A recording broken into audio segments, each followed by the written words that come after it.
দর্শক স্বাগত জানাচ্ছি আজকে সম্পাদকীয়তে। আমি জাফর সাদিক। বিএনপি চেয়ারপারসন বেগম খালেদা জিয়া অত্যন্ত সংকটাপন্ন অবস্থায় হাসপাতালে। মায়ের এমন কঠিন মুহূর্তেও নানা অদৃশ্য কারণে এখনই দেশে ফিরতে পারছেন না বলে জানিয়েছেন তারেক রহমান।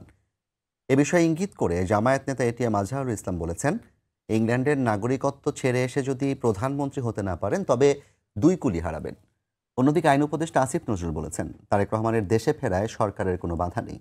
একে মা ছেলের নিজেদের বিষয় অভিহিত করে এ নিয়ে অন্যদের কথা বলা অনভিপ্রেত বলে মনে করছেন তিনি। এসব নিয়ে আজকে সম্পাদকীয় প্রসঙ্গ মা ছেলে। আর এ নিয়ে আলোচনায় আমাদের সঙ্গে স্টুডিওতে উপস্থিত আছেন শেখ রবিউল আলম রবি, সদস্য জাতীয় নির্বাহী কমিটি বিএনপি, এবং মনিরা শারমিন, যুগ্ম আহ্বায়ক জাতীয় নাগরিক পার্টি। দর্শক, আপনারাও আলোচনায় অংশ নিতে পারেন। এই জন্য আপনাদের ফোন করতে হবে টেলিভিশনে দেখানো নম্বর, এছাড়া ফেসবুকের মাধ্যমে আপনাদের মন্তব্য পাঠাতে পারেন। আলোচনার শুরুতেই জানিয়ে দেব এখনকার প্রধান শিরোনামগুলো। বেগম জিয়ার চিকিৎসায় এভার কেয়ারে চীনের প্রাথমিক মেডিকেল টিম। মূল দল আসবে কাল। চিকিৎসকের বক্তব্য ছাড়া কোনো তথ্য প্রচার না করার আহ্বান বিএনপি।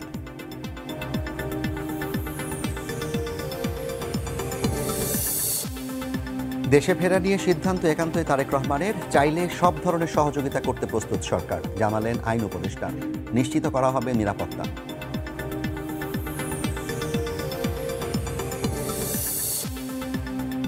আলাদা দিনে গণভোট চায় জামায়াত সহ ৮ দল। ভোট ছাড়া ক্ষমতার চেষ্টা হলে আরেকটি ৫ আগস্টের হুঁশিয়ারি। একদল মুক্তিযুদ্ধ বনাম রাজাকার, অন্য দল ধর্মের কার্ড খেলছে বলছে এনসিপি। দেশের আদালতে প্রথম কোনো ব্রিটিশ এমপির সাজা। প্লট দুর্নীতি মামলায় টিউলিপের 2 বছরের কারাদণ্ড। মা রেহানার 7 ও খালা শেখ হাসিনার 5 বছরের জেল।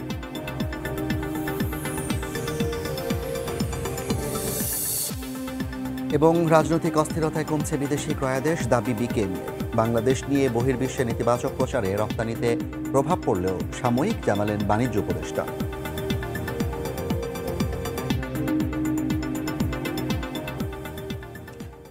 রবি ভাই, মনিরা, আপনাদের দুজনকে স্বাগত জানাচ্ছি। রবি ভাই, আপনাকে দিয়ে শুরু করতে চাই। আপনাদের দলের প্রধান, দলীয় নেত্রী, 3 বারের প্রধানমন্ত্রী বেগম খালেদা জিয়া, সর্বশেষ খবর যেটি পাওয়া গেছে, তিনি এই মুহূর্তে ভেন্টিলেশনে আছেন কিংবা আইসিইউতে আছেন এবং তার অবস্থা অত্যন্ত সংকটাপন্ন বলে আপনাদের নেতা একজন দাবি করেছেন এবং তিনি মিডিয়াতে কথা বলেছেন। এরপর পরে আমরা দেখলাম রুহুল কবির রিজভী বলেছেন যে এ বিষয়ে আসলে মেডিকেল টিমের বক্তব্যের বাইরে কারো বক্তব্য প্রচার না করাটাই ভালো হবে। খালেদা জিয়া এই অবস্থায় তারেক রহমান দেশে ফিরছেন না, এ নিয়ে অনেকেই অনেক ধরনের কথা বলছেন এবং এ নিয়ে গত 2 দিন ধরেই বিভিন্ন টক শো থেকে শুরু করে নিউজে অনেক কিছুই হয়েছে। দিন শেষে আজকে আইন উপদেষ্টা একটি গুরুত্বপূর্ণ কথা বলেছেন যে হতে পারে মা ছেলে নিজেদের মধ্যে অভ্যন্তরীণ কোনো বিষয় আছে, তারা হয়তো কোনো সিদ্ধান্ত নিয়ে রেখেছেন। আপনার কাছে কি মনে হয়, এটি কি যেমন নানা গুজব, বহির্বিশ্বের চাপ, বিভিন্ন দেশের চাপ, বিভিন্ন বাহিনীর ভয়, এরকম নানা কিছু সামাজিক যোগাযোগ মাধ্যমে ছড়ায়, আসলে কি মা এবং ছেলের মধ্যে কোনো ধরনের আলাপ কিংবা দেশে ফেরা না ফেরা নিয়ে এরকম কোনো কিছু কি বিএনপির কাছে কোনো ধরনের অনুমান আছে কিনা? ধন্যবাদ আপনাকে। ধন্যবাদ প্রিয় সহ-আলোচক এবং এই মুহূর্তে যারা সময় টিভির সাথে যুক্ত আছেন। জাতি এবং সাধারণ মানুষ এটা মা ছেলের সম্পর্কের মধ্যে দেখছেন, অর্থাৎ মা একটা ক্রিটিক্যাল কন্ডিশনে হাসপাতালে আছেন, ছেলে যে কোনো মূল্যে ছুটে আসবে। এটা আমাদের সমাজে প্রতিষ্ঠিত হয়েছে এবং এভাবে দেখতে অভ্যস্ত হয়েছে আমরা। কিন্তু মনে রাখা দরকার, দুজনই রাজনীতিক। জননেতা জনাব তারেক রহমান এই মুহূর্তে আপনি ধরেন রাজনীতিতে তার যে কন্ট্রিবিউশন এবং যে দায়িত্ব রয়েছে, বিশেষ করে বিএনপির রাজনীতি এবং তারপরে ওরা দেশের রাজনীতি এবং আঞ্চলিক এবং আন্তর্জাতিক রাজনীতিও বলতে পারেন। কারণ ভূ রাজনীতির তো প্রসার বেড়েছে, কর্তৃত্ব বেড়েছে, আধিপত্যবাদী শক্তি আছে। সেখানে বাংলাদেশকে রিপ্রেজেন্ট করতে গেলে যে রাজনৈতিক প্রতিষ্ঠিত হতে চায় তা বাংলাদেশে খুব বেশি অ্যাভেলেবেল না। অনেক রাজনৈতিক দল আছে, সম্ভাবনাময় নেতাও আছে। আবার ধরেন আগামী নির্বাচনে অনেক রাজনৈতিক দল প্রতিষ্ঠিত হতে পারে জনগণের রায়ের ভিত্তিতে, কিন্তু বিএনপি একটা প্রতিষ্ঠিত রাজনৈতিক দল, জনপ্রিয় রাজনৈতিক দল, রাষ্ট্র ব্যবস্থাপনার অভিজ্ঞ রাজনৈতিক দল। তার চেয়ে বড় কথা হচ্ছে যে একটা গ্রহণযোগ্য নির্বাচন হলে এই দলটির উপর এ দায়িত্ব জনগণ দিতে পারে রাষ্ট্র পরিচালনার। সেই দলের প্রধান এখন জাতীয় নেতার মতো ভূমিকা রাখতে হচ্ছে এই সংকটকালীন সময় দেশের, এবং সেই ভূমিকাটা জননেতা জনাব তারেক রহমানের উপর। তিনি যেটা বলতে চেয়েছেন, আমি যদি বুঝে থাকি, তিনি বলছেন যে আমার আশাটা একক সিদ্ধান্তের উপর নির্ভর করে না, এটা একটু অবারিত না, একটু সীমাবদ্ধ। তার মানে এই না যে তিনি আসছেন না, তার আসতে হয়তো কিছু প্রাসঙ্গিক আনুষ্ঠানিকতা থাকতে পারে। নিরাপত্তা মানে আমি বলছি না শুধু তার ব্যক্তির নিরাপত্তা, ব্যক্তির নিরাপত্তার ঝুঁকি তো আছেই, সেটা আমরা সবাই বুঝি, কিন্তু তারপরও দেশের নিরাপত্তা সামগ্রিক পরিস্থিতি যেটা ধরেন মা ছেলেকে স্পর্শ করলেই সমস্যার তৃপ্তি হবে আর কি, ধরেন স্যাটিসফ্যাকশন হয় যে অসুস্থ মায়ের পাশে আমি আছি, কিন্তু তার চেয়ে বড় হচ্ছে দেশ জাতির প্রতি কিন্তু একটা দায়িত্ব থাকে প্রতিষ্ঠিত নেতার। বাংলাদেশ কিভাবে চলবে, বাংলাদেশের স্বাধীনতা, সার্বভৌমত্ব, বাংলাদেশের সমৃদ্ধি, বাংলাদেশের রাজনীতি, এটা যাতে লুণ্ঠিত না হয়, প্রভাবিত না হয় আঞ্চলিক এবং আন্তর্জাতিক শক্তি দ্বারা, সেই জায়গায় কনসার্ন থেকে তিনি অনেক কিছু বিবেচনা করে উনি বলছেন না যে আসছেন না, উনি বলছেন আসার তড়িৎ সিদ্ধান্ত নিতে সমস্যা হচ্ছে। তবে আমি এটা মনে করি যে তিনি অতি দ্রুতই আসবেন, আমার যতটুকু জানা আজকে আছে। যেমনটি নির্বাচন কমিশন জানিয়েছে তারেক রহমান এখন ভোটার নেই, বিগত সরকারের সময় তার ভোটার তালিকা থেকে তার নাম বাদ দেওয়া হয়েছে। সম্ভবত তার নাগরিকত্ব নিয়ে এক ধরনের ধোঁয়াশা, কিংবা আমি জানি না ঠিক আসলে পরিষ্কার না এখন তার নাগরিকত্ব বাংলাদেশে আছে কি বাতিল করা হয়েছে, এবং তার পাসপোর্ট নিয়ে এটা তো মোটামুটি সবাই জানেন। এগুলো কি কোনো কারণ হতে পারে কিনা? এগুলি কোনো কারণ হতে, একমাত্র কারণ হতে পারে আমি তা মনে করছি না। এ সমস্যাগুলি আছে এবং ধরেন তিনি ভোটার থাকবেন এটাই ছিল ন্যায্য, বিগত সরকার তাকে ভোটার তালিকা থেকে বাদ দিয়েছে। আবার তিনি যে কোনো সময় নির্বাচন কমিশনে আবেদন করে ভোটার হতে পারবেন, এটা তার সাংবিধানিক অধিকার, এটা হয়তো হচ্ছে না। সরকারের বক্তব্য যদি দেখেন, সরকারের সার্বিক সহযোগিতা রয়েছে। আরেকটা কথা বলে রাখা ভালো, তারেক রহমান কিন্তু তার ওই বক্তব্যে অথবা তার ওই ফেসবুক স্ট্যাটাসে কাউকে দোষারোপ করেননি, কাউকে দায় দেননি। তিনি বলছেন কিছু প্রাসঙ্গিক জটিলতা আছে, নিশ্চয়ই তিনি এতটুকু বলেছেন, কি জটিলতা আছে সেটাও সময় হলে তিনি বলবেন। কিন্তু তিনি কি মিন করতে চেয়েছেন সেটা নিয়ে আমাদের ধারণা প্রসূত বক্তব্য না রাখাই ভালো। তিনি দায়িত্বশীল ব্যক্তিত্ব এবং রাজনৈতিক ব্যক্তিত্ব, কখন কি বলতে হয়, কখন কি করণীয় এবং কোনটা জনগণের জানার অধিকার আছে, কতটুকু জানার অধিকার আছে সে ব্যাপারে তিনি কনসার্ন। নিশ্চয়ই আমরা সবকিছু জানতে পারবো, বুঝতে পারবো। আপনার দলের প্রধান হিসেবে আপনি হয়তো বা বক্তব্য দিতে চাচ্ছেন না, কিন্তু যখন নাকি বিপরীত পক্ষের যারা আছেন, অর্থাৎ জামায়াত নেতা যেটি বললাম আজহারুল ইসলাম বলেছেন ইংল্যান্ডের নাগরিকত্ব ছেড়ে এসে যদি প্রধানমন্ত্রী না হতে পারেন তবে 2 কুলি হারাবেন, তারা দাবি করার চেষ্টা করছেন যে তারেক রহমান ইংল্যান্ডের নাগরিক এবং সেখানকার নাগরিকত্ব ছেড়ে তিনি এই মুহূর্তে দেশে আসতে চাচ্ছেন না। আমি আপনাকে বলি, এখনো তো উপদেষ্টা পরিষদে অনেকে আছেন যারা বাইরের নাগরিক, আবার বাংলাদেশের রাজনীতিতে অনেকেই ছিলেন যারা বাইরের নাগরিক, কিন্তু যখন তিনি মেম্বার অফ পার্লামেন্ট হয়েছেন সেই নাগরিকত্ব ত্যাগ করে তাকে মেম্বার অফ পার্লামেন্ট হতে হয় অথবা ধরেন সরকারের অংশ হতে হয়, নির্বাচিত সরকারের অংশ হতে হয়। তো এই প্রক্রিয়া তো প্রতিষ্ঠিত, যারা রাজনীতি করে সবাই জানেন যে আমাদের আমিরের কনসার্ন করার দরকার নাই। এটাও মনে রাখা দরকার, গোলাম আজম সাহেব বাংলাদেশের নাগরিকত্ব ছিল না, তিনি বাংলাদেশে ঢুকতে পারছিলেন না। 92 সালে কিন্তু বিএনপি তাকে বাংলাদেশে ঢোকার সুযোগ করে দিয়েছিল। বিএনপি একটা কথা বলেছিল যে সাংবিধানিক অধিকার, জন্মসূত্রে যে বাংলাদেশি সে বাংলাদেশের নাগরিক, অতএব তার অধিকার রয়েছে দেশে আসার। মিস্টার গোলাম আজমের কথা আমি বলছি। এবং তিনি এসেছেন, বিএনপির সময় এসেছেন, এ ব্যাপারে বিএনপি কনসার্ন, বাংলাদেশের মানুষও কনসার্ন। আমি আবারও আপনাকে বলতে চাই একটা জায়গায়, সেটা হচ্ছে যে তিনি আবারও মানে খুব দায়িত্বশীল মানুষ। এটি আজহার বলেছেন এটি না, আমি তারেক রহমানের কথা বলছি। অতএব তিনি কোন পরিস্থিতিতে কি রাজনীতি করতে হয়, দেশে তার অধিকারটা কি আছে, একজন রাজনীতিক হিসাবে কোন গ্রহণযোগ্যতা প্রতিষ্ঠিত করতে হয় সেটা তিনি জানেন, এবং কি দায়িত্ব পালন করতে হয় তিনি সেটা জানেন। সেই জায়গা থেকে আমি বলতে চাই যে উনি যথাসময়ে আসবেন। উনি কিন্তু বলছেন না যে উনি আসছেন না, উনি এই মুহূর্তে তড়িৎ গতিতে ছুটে আসতে পারছেন না। তার মানে তিনি আসার চেষ্টা করছেন, আমি যতটুকু জানি তিনি আসবেন, তিনি নির্বাচনেও অংশ নেবেন, তিনি আসনও নির্ধারণ করেছেন কোন আসনে নির্বাচন করবেন। বেগম খালেদা জিয়াও কোথায় নির্বাচন করবেন নির্ধারিত হয়েছে। অর্থাৎ নির্বাচন, দেশে ফিরে আসা, ভোটের মানে রাজনীতিতে অংশগ্রহণ করা, সেই প্রক্রিয়ার মধ্যে বিএনপি আছে এবং জননেতা তারেক রহমানও আছেন। সেটা নিয়ে বিভ্রান্ত তৈরি করে অন্য রাজনৈতিক হয়তো সাময়িকভাবে তৃপ্তি পেতে পারে, কিন্তু বাংলাদেশের জনগণের কাছে তারেক রহমানের নেতৃত্ব এবং নির্বাচিত হয়ে আগামী দিনে দেশ পরিচালনা করবেন বা করা উচিত সেটা জনগণ কর্তৃক সমর্থিত। তো এটা নিয়ে বিতর্ক করার কোনো কারণ নেই। অনেক ধন্যবাদ রবি ভাই আপনাকে। মনির আপা, আপনার কাছে আসতে চাই, যে বিষয়টা আপনার কাছে জানতে চাই আমরা কিন্তু আজকে ইচ্ছাকৃতভাবে বলেছি মা ছেলে প্রসঙ্গ, অর্থাৎ আমরা এখানে রাজনৈতিক নেতা তারেক রহমান এবং খালেদা জিয়ার আলাপের তুলনায় মা ছেলের আলাপটা যেটি চলছে এখন সেই আলাপে আমরা কথা বলতে চাই। রাজনৈতিক দল হিসেবে আপনারা বেগম খালেদা জিয়ার সুস্থতা কামনা করেছেন, প্রতিনিয়ত তার সুস্থতার জন্য আপনারা দোয়া প্রার্থনা করছেন, এবং একই সাথে আজকে আপনাদের নেতা নাহিদ হোসেন একটা কথা বলেছেন, নাহিদ ইসলাম একটি কথা বলেছেন যে একদল মুক্তিযুদ্ধ বনাম রাজাকার, অন্য দল ধর্মের কার্ড খেলছে। স্পষ্টত যদি আমি বলি, আমি নাম ধরি, তাহলে তিনি মুক্তিযুদ্ধ বনাম রাজাকার বলতে হয়তো বিএনপিকে মিন করেছেন, এবং ধর্মের কার্ড খেলছে বলতে তিনি জামায়াত ইসলামীকে হয়তো বা মিন করেছেন। রাজনৈতিক এই পরিস্থিতিতে এসে আসলে কি আপনারা এটা বিশ্বাস করেন যে ধর্ম কিংবা মুক্তিযুদ্ধ রাজাকারের কার্ড খেলা দিয়ে খুব বড় কোনো ধরনের পরিবর্তন আনা সম্ভব, কিংবা আদৌ আপনারা এই বিষয়টিকে খুব গুরুত্বপূর্ণভাবে দেখছেন কিনা? যারা দেখছেন তাদের শুভেচ্ছা, আর আমার সহ-আলোচক রবি ভাইকে শুভেচ্ছা। দেখেন, নাহিদ ইসলাম তার বক্তব্যে যে কথাটি বলেছে, মুক্তিযুদ্ধ আমরা দেখেছি যে গত 17 বছর একটি দল তাদের পকেটস্থ করে রেখেছিল, এবং মুক্তিযুদ্ধ আসলে সেই দলটির আমরা ভেবেছিলাম, মানে আমরা ভাবতে শুরু করেছিলাম যে মুক্তিযুদ্ধ, বারবার তাদের কথার প্রসঙ্গে তারা বলতেন যে আমরা এই দেশটিকে স্বাধীন করেছি, এবং তারা সেই পরিবার বা গোষ্ঠীর স্বাধীনতার পক্ষ বিপক্ষ শক্তি এভাবে করে আমাদের বিভাজিত করা হয়েছে বহুদিন ধরে। সেই জায়গা থেকে এখন আমরা আবার দেখছি যে মুক্তিযুদ্ধের আবার সেই সপক্ষের শক্তি এবং বিপক্ষের শক্তি, অর্থাৎ রাজাকার এবং মুক্তিযুদ্ধ, এই বিষয়গুলো সামনে আসছে।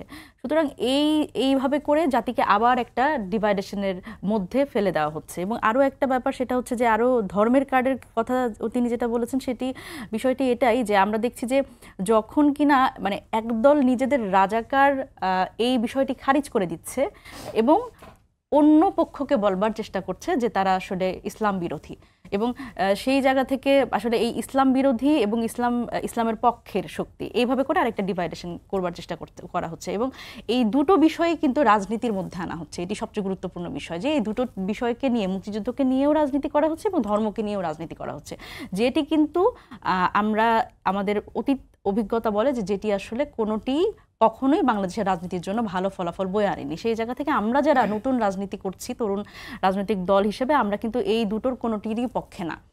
মুক্তিযুদ্ধ আমাদের অস্তিত্ব, আমাদের আজকে ডিসেম্বর মাসের প্রথম, আমি যদি বলি 1 ডিসেম্বর আমাদের বিজয়ের মাস শুরু হলো। সেই জায়গা থেকে মুক্তিযুদ্ধর মানে আমরা যদি বলি যে আমাদের কিন্তু এই 24-এর যখন আমরা রক্তের হিসাব চাই, আমাদের কিন্তু মুক্তিযুদ্ধেরও সেই রক্তের হিসাব কিন্তু এখনো আমরা একদম সুস্পষ্টভাবে সেই হিসাব পাইনি। সুতরাং আমাদের কিন্তু ঋণ সেখানেও আছে। সেই অস্তিত্বের কথা স্বীকার করেই এই মুক্তিযুদ্ধ আসলে আর কারো পকেটস্থ করা যাবে না, এবং আসলে মুক্তিযুদ্ধ কোনো দলের কাছে আমরা আর হতে দিব না। এবং এই মুক্তিযুদ্ধের যে স্টেক হোল্ডার, তারা হচ্ছে সাধারণ বাংলাদেশের জনগণ, আগেও ছিল। এবং এই 24-এর যারা আসলে যোদ্ধা, অনেকেই এখন দেখা যায় যে দেখা হলেই বলে যে আমরা জুলাই যোদ্ধা আসলে কোনো পরিচয় না। জুলাই যোদ্ধা বাংলাদেশের সাধারণ মানুষ, এবং কোনো দল কেউ যদি এই জুলাইকে এককভাবে আসলে আমরা দেখি, কিন্তু ইদানিং যেটা দেখছি সেটা হচ্ছে জুলাইয়ের স্টেক হোল্ডারের অভাব নাই। যে এবং রাজনীতিতে 5 আগস্ট পরবর্তী সময় সবচেয়ে বেশি প্রাসঙ্গিক ব্যাপার হচ্ছে তারা হচ্ছে জুলাইয়ের এই স্টেকটা দাবি করে। কিন্তু যখন আসলে দায়িত্বের কথা আসে এবং যখন রাজনীতির কথা আসে, আমরা বারবার করে বলছি দায় ও দরদের রাজনীতি। দায়ের রাজনীতিটা আসলে আমরা দেখতে পাচ্ছি না রাজনৈতিক দলগুলোর মধ্যে। শুধুমাত্র স্টেকটা দাবি করার জন্য সবাই মানে সামনের দিকে আসে, কিন্তু যে দায়টা নিয়ে কথা বলছিলেন, আমি একটু আপনাকে প্রশ্ন করতে চাই যে আপনি আলাপ করছিলেন এভাবে যে আমরা মুক্তিযুদ্ধকে আমরা ধারণ করি এবং অন্য দলগুলো ধারণ করা উচিত দরকার, এবং এটাই বাংলাদেশের নাগরিক হিসেবে ধারণ করতে হবে আমাদেরকে, এবং একটি দল সেটিকে তাদের নিজেদের সম্পত্তি বানিয়ে ফেলেছিল। ধরে নিয়ে আপনি আওয়ামী লীগের কথাই বলছেন, অবশ্যই আওয়ামী লীগের কথাই বলছেন। আওয়ামী লীগ মুক্তিযুদ্ধকে নিজেদের বানিয়ে ফেলেছিল। তার চেয়েও বড় প্রশ্ন হচ্ছে আওয়ামী লীগ মুক্তিযুদ্ধ কিংবা বিজয় অথবা স্বাধীনতা দিবস, প্রত্যেকটা দিবসকে যেভাবে ঘটা করে রাষ্ট্রীয়ভাবে উদযাপন করত, 1 ডিসেম্বর থেকে যেভাবে পুরো দেশব্যাপী বিজয়ের মাসের উদযাপন হতো, যেভাবে করে 12টা 1 মিনিটে অথবা যখন আমরা দেখতাম যে বিজয় উল্লাস করা হতো, 24-এর 5ই আগস্টের পর আমরা সেই ডিসেম্বরও সেটি দেখতে পাইনি। এই ডিসেম্বরও কিন্তু আজকে 1 তারিখ চলে গেল, আমরা এমন কিন্তু আপনাদের দল, এমনকি এখানে রবি ভাই আছেন বিএনপি দল হিসেবে, জামায়াত তো আছেই, অন্যান্য যে দল আছে তাদের কাউকেই কিন্তু আমরা দলীয়ভাবে এমন কোনো বড় উদ্যোগ নিতে দেখিনি। তাহলে আওয়ামী লীগ মুক্তিযুদ্ধকে পকেটস্থ করেছিল নাকি তারা ধারণ করতো বলে আপনি মনে করেন? আসলে দেখেন, মুক্তিযুদ্ধ নিয়ে ব্যবসা করাটা যেরকম আসলে কোনোভাবেই সেটি সমীচীন হতে পারে না, ঠিক সেরকম করে আমরা যদি বলি যে এই মানে ডিসেম্বর মাস শুরু হলো, আমাদের আসলে উদযাপন বলছি, আমি যদি বলি একদম দেশের যে এখন বর্তমান পরিস্থিতি, একটি বড় রাজনৈতিক দল, সেই দলের যিনি চেয়ারপারসন, মানে তার আসলে যেই অন্তিম মুহূর্ত চলছে, বা আমরা দোয়া করি যে উনি এরকম বহুবার, এরকম মনে হয় 7 বারের মতো উনি এইরকম একটা সিচুয়েশনে গেছেন, আমরা দোয়া করি উনি আবার ফিরে আসুক।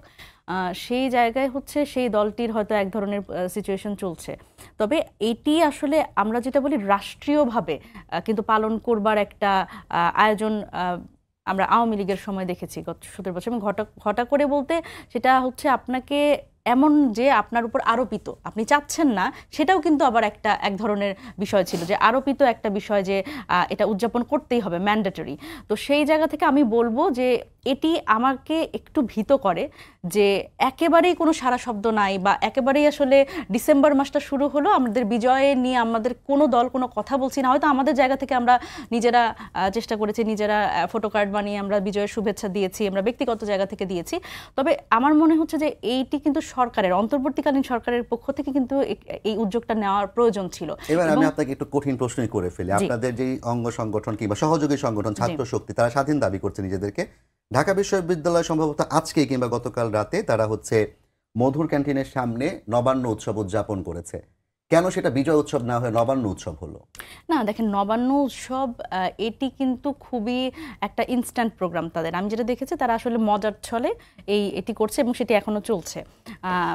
তো বিষয়টি হচ্ছে এরকম যে আসলে ডাকসুতে আসলে যেই আমাদের ছাত্র সংগঠন তারা হেরে গেছে, তো সেই জায়গা থেকে যারা আসলে জিতেছে ডাকসুতে, সেই পক্ষ আসলে বলবার চেষ্টা করেছে যে যারা আসলে হেরে গেছে, হারার পর আমরা যদি হেরে যেতাম তাহলে আমরা কখনোই ডাকসুর সামনেও আসতাম না, মুখ দেখাতেও আসতাম না। সেই জায়গা থেকে একটা রিঅ্যাক্টিভ প্রোগ্রাম তারা ইনস্ট্যান্ট আয়োজন করেছে যে ডাকসুর সামনে যারা হেরে গেছে সেই, তাহলে সেটি বিজয় দিবসে মানে বিজয়ের মাস উদযাপনটা আরো বেশি চমৎকার হতো না? একদমই। এবং তাদের কিন্তু আমি যতদূর জানি তাদের কিন্তু একটা মানে যদি বলি যে বিজয়ের মাস উপলক্ষে তাদের একটা পরিকল্পনা আছে, এবং 16ই ডিসেম্বরে তারা এক ধরনের বড় উৎসব, সারা রাত ব্যাপী একটা উৎসব চলবে, সেই পরিকল্পনা আমি দেখে আসলাম।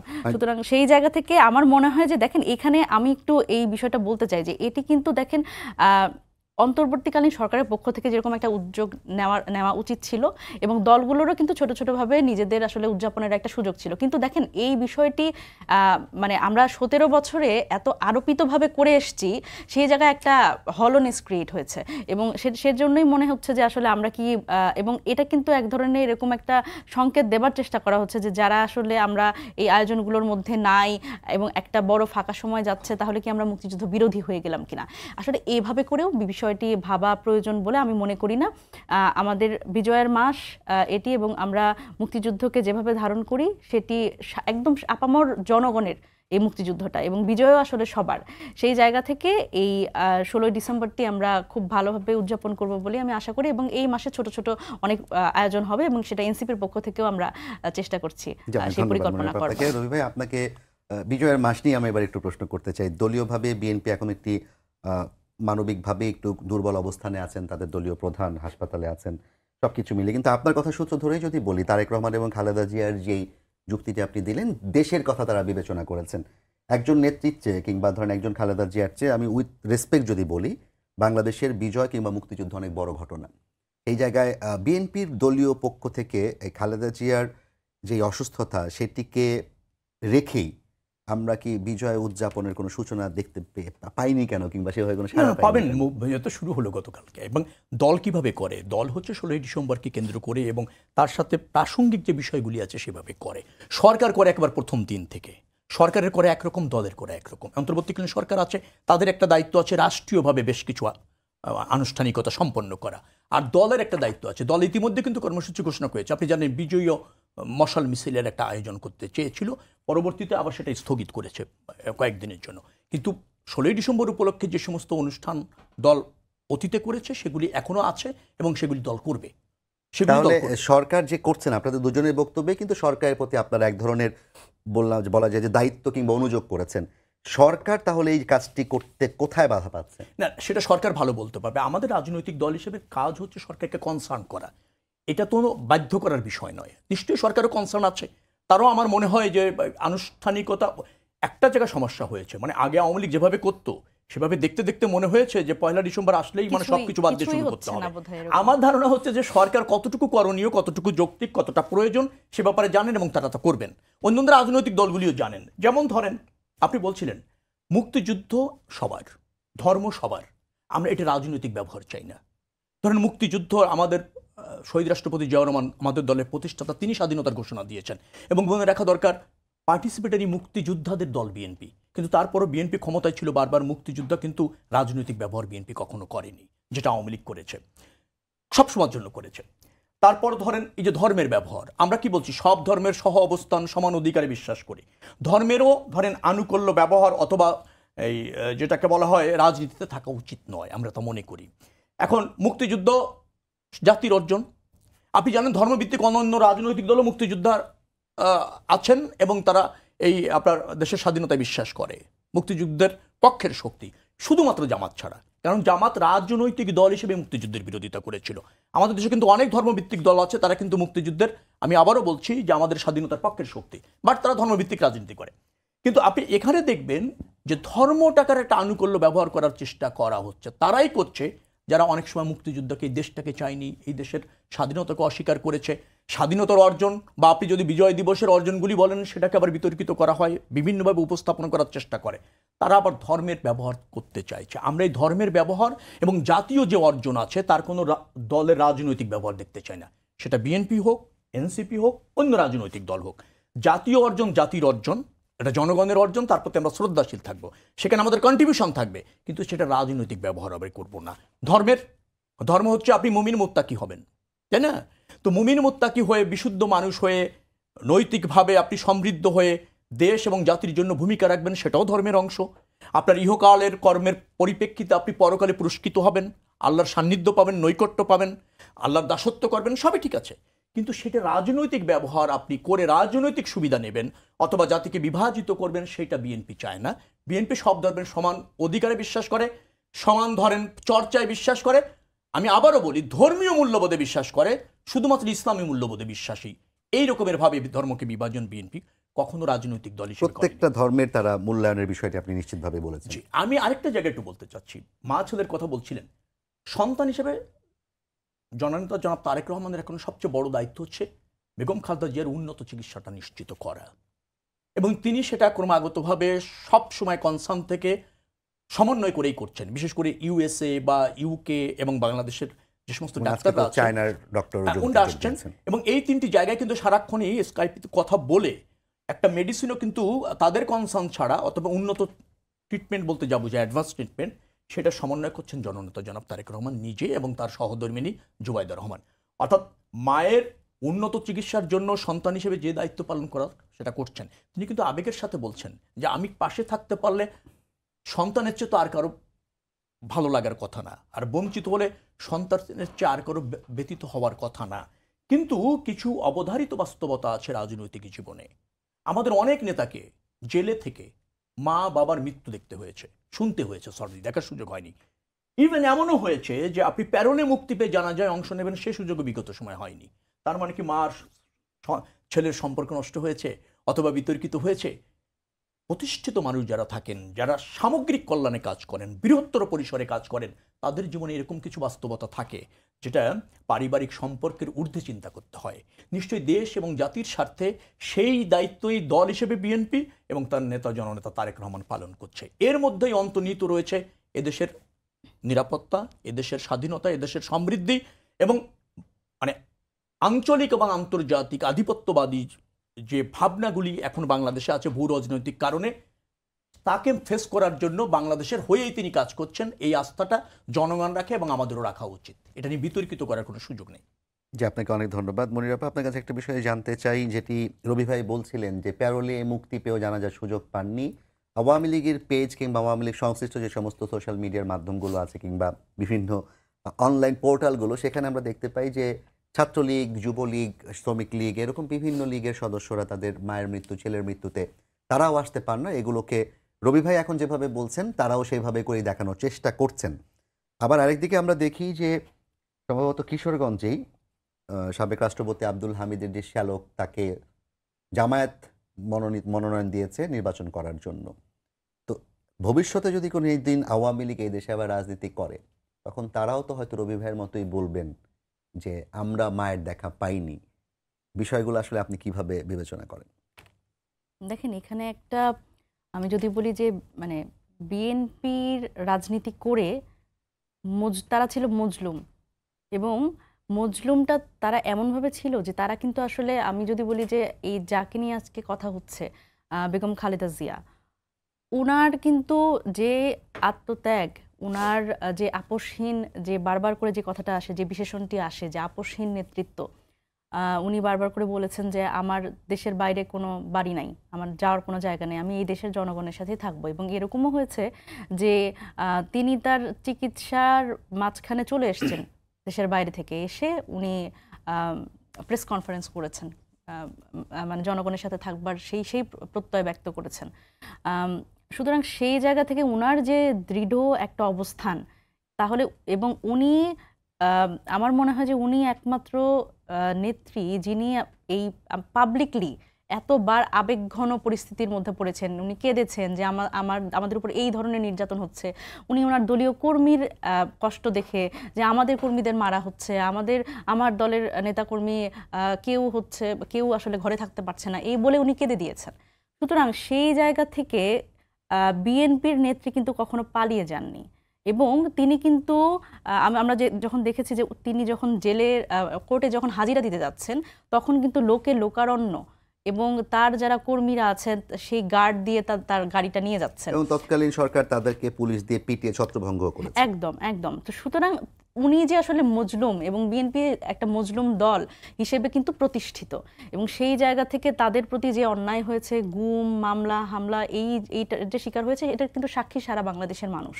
সুতরাং তাদের প্রতি যে সিম্প্যাথি মানুষের আছে এবং সেই সময় ছিল, সেই জায়গা থেকে কিন্তু এটি আসলে আওয়ামী লীগের ক্ষেত্রে সেভাবে করে দেখবার সুযোগ নেই।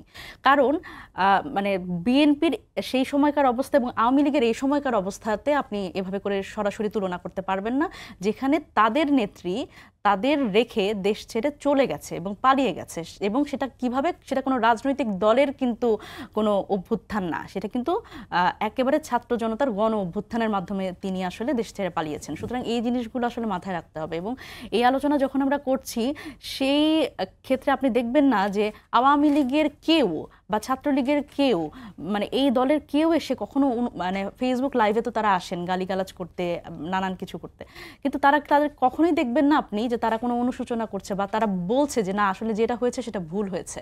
এখনো আমরা দেখতে পাই যে আসলে এই দিল্লি থেকে নানান ধরনের ইনস্ট্রাকশন, নানান ষড়যন্ত্র, নানান এখানে যা একটা ভুল হচ্ছে, কিন্তু স্বীকার করেছে যে বিদেশি শক্তির ষড়যন্ত্র এবং সেন্ট মার্টিন যে মার্কিন যুক্তরাষ্ট্রকে দিয়ে দেওয়া হচ্ছে না, এটা একটা মানে ফালতু কথা ছিল, সেটা তারা স্বীকার করেছে। হ্যাঁ হ্যাঁ, একদমই একদমই। সুতরাং এইটাই হচ্ছে বাস্তবতা। তো সেই জায়গা থেকে আসলে তাদের যে এখন ভিকটিম প্লে, এটা আসলে জাস্টিফাইড হয় না। একটা দল এবং দলের নেত্রী, তিনি হচ্ছে 1400-এরও বেশি মানুষ শহীদ হয়েছে তাদের, এবং তার মানে প্রত্যক্ষ মদদে, এবং তিনি কিন্তু এখন ফাঁসির আসামি। সুতরাং সেই জায়গা থেকে সবচেয়ে ভালো হচ্ছে তাদের যারা নেতাকর্মী আছে, তাদের এই মনোজগতে এই আন্দোলনটা আসুক, যে এই অনুশোচনাটা আসুক যে তাদের নেত্রী আসলে তাদের যেভাবে করে চালিত করেছে সেটা ঠিক হয়নি। এবং আমরা তো অধীর আগ্রহে অপেক্ষা করছি যে শেখ হাসিনার জন্য তিনি দেশে আসবেন এবং তাকে আসলে ফাঁসির মঞ্চে আমরা দেখতে চাই। তো সেজন্য তার নেতাকর্মীও অপেক্ষা করছে, আমরাও অপেক্ষা করছি। হাসনাত আব্দুল্লাহ সেদিন দেখলাম প্রার্থনা করেছেন খালেদা জিয়া যেন ততদিন পর্যন্ত বেঁচে থাকেন। জি একদমই একদম। এটা কিন্তু খুবই খুবই বড় একটা পলিটিক্যাল মেসেজ হাসনাত আব্দুল্লাহর পক্ষ থেকে যে কথাটা বলা হয়েছে, যে মানুষটা আমার এখনো মনে আছে যে এই রিসেন্টলি যখন আসলে বেগম খালেদা জিয়া 21শে নভেম্বর যে সশস্ত্র দিবসের, জি ওই দিবসে যখন উনি যাচ্ছেন, উনি যখন হাত নাড়াচ্ছেন, এই হাত নাড়ানোটা দেখে বাংলাদেশের প্রত্যেকটি মানুষ কিন্তু সেদিন মানে দুঃখিত হয়েছে এবং তাদের আক্ষেপের জায়গা যে আমরা কিন্তু কিছু করতে পারিনি, সেই বেগম খালেদা জিয়া। সুতরাং তার উপরে ব্যক্তিগতভাবেও তিনি যেভাবে করে ক্ষতির সম্মুখীন হয়েছেন, তিনি পারিবারিকভাবে যেভাবে ক্ষতির সম্মুখীন হয়েছেন, এখন পর্যন্ত আমি যদি বলি মা ছেলের যে আলাপটা আজকে এসছে, সেখানেও যে আমরা যেই ধরনের দূরত্ব দেখতে পাই, যে ধরনের এক ধরনের আবেগ ঘন পরিবেশ দেখতে পাচ্ছি, সেটাও কিন্তু আসলে ওনাদের জীবন দিয়েই কিন্তু ওনারা এটা এক্সপিরিয়েন্স করেছে। সুতরাং সেই জায়গা থেকে আসলে আমারও প্রার্থনা যে এটি আসলে যাতে মানে খালেদা জিয়া উনি দেখে যেতে পারেন শেখ হাসিনার। আপনাকে এখানে আমি একটু অন্য একটা প্রশ্ন করতে চাই। আপনারা হাসনাত থেকে শুরু করে প্রত্যেকে, নাহিদ ইসলাম, আপনারা সবাই একটা কথা বলছেন, বেগম খালেদা জিয়ার সুস্বাস্থ্য কামনা করছেন, তাকে আপনারা একদম অন্যতম ভালো মানুষ হিসেবে, পুরো বাংলাদেশের একজন ভালো মানুষ হিসেবে আপনারা স্বীকৃতি দিচ্ছেন, তার কষ্টে আপনারা ব্যথাতুর হচ্ছেন। একই সাথে আপনারা তার যেই দল বিএনপি, প্রতিনিয়ত তার সমালোচনা করে যাচ্ছেন। যেমন যেটা বললাম যে বিএনপিকে আজকেও নাহিদ ইসলাম সমালোচনা করেছেন, তারা রাজনীতি করছে মুক্তিযুদ্ধ রাজাকার নিয়ে। এই দুটোকে আসলে বাইনারি অপোজিশনে চলে যাচ্ছে না? দেখেন, এখানে আমরা কিন্তু বারবারই একটা কথা বলছি যে আম, এখানে মেজর জিয়ার যে বিএনপি, খালেদা জিয়ার যে বিএনপি, সেই বিএনপি আসলে আমরা সেই বিএনপির আদর্শ, সেই বিএনপির যেই মেসেজ, সেগুলো কি আমরা এখন বিএনপির যারা নেতাকর্মীরা আছেন তাদের মধ্যে দেখতে পাই কিনা, এটি একটা বিষয়। এবং দেখেন যে যেই আত্মত্যাগ বলেন, যেই প্রতিপক্ষের প্রতি যেই মেসেজ বলেন, এবং আমি কখনো মানে আমার বয়সে যতদূর আমি আসলে শুনতে পেয়েছি, দেখতে পেয়েছি খালেদা জিয়ার পক্ষ থেকে, খালেদা জিয়ার কথা, ওনার বক্তব্য, সেখানে যে ধরনের শিষ্টাচার একটা আমরা দেখেছি প্রতিপক্ষের প্রতি, উনি কখনোই এমন কোনো গালিগালাজ বা কোনো মানে এরকম নেতিবাচক বা অশ্রাব্য কোনো ভাষা আমি শুনিনি। ওনার আসলে এই ডিলিংসটা কিন্তু আমরা আসলে বিএনপির মধ্যে দেখি না। আমরা যখন আমরা নতুন রাজনৈতিক দল হিসেবেও যখন আমরা আসলাম, তখন কিন্তু খালেদা জিয়ার সাথে আমাদের নেতাকর্মী তারা কিন্তু দেখা করতে গিয়েছেন, এবং শীর্ষ নেতৃত্ব যারা, তারা কিন্তু দেখা করতে গিয়েছেন।